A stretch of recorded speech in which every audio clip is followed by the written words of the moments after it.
yung low pressure na ating minomonitor noong mga nakaraang araw ay tuluyan na nag-dissipate. Pero may circulation po na nakikita tayo dito sa bandang Vietnam, pero wala po itong magiging epekto sa anumang parte ng ating bansa.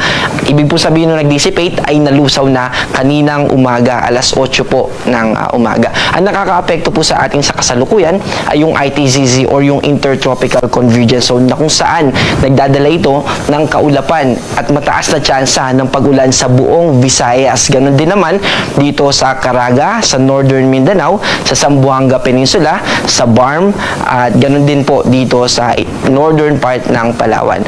Bukod po dito sa Intertropical Convergence Zone ay mataas din yung tsansa ng pag-ulan dito sa extreme northern Luzon dahil sa northeast monsoon. Ibig sabihin, mataas yung tsansa ng mga pag-ulan or mga ambon, light rains, lalo na dito sa binanggit natin na lugar. Dito naman sa Metro Manila at sa natitirang bahagi ng Luzon at ganun din naman sa natitirang bahagi ng Mindanao ay magiging partly cloudy to cloudy skies. Ibig sabihin, bahagyang maulap hanggang sa maulap na kalangitan yung ating inaasahan dito, at yung tsansa ng pag-ulan ay mas mababa as compared dun sa mga naapektuhan nitong Intertropical Convergence Zone at ng northeast monsoon. Pero posible pa rin naman yung mga thunderstorm activity na katulad nung naranasan natin kahapon ng hapon at ngayon din dito sa Quezon City, sa Metro Manila. Pero hindi po buong Metro Manila ay may mga pag-ulan, at yung mga localized thunderstorm na yan ay bukod dito sa Metro Manila ay nararanasan din sa kasalukuyan sa ilang bahagi ng Nueva Ecija at sa ilang bahagi ng Tarlac.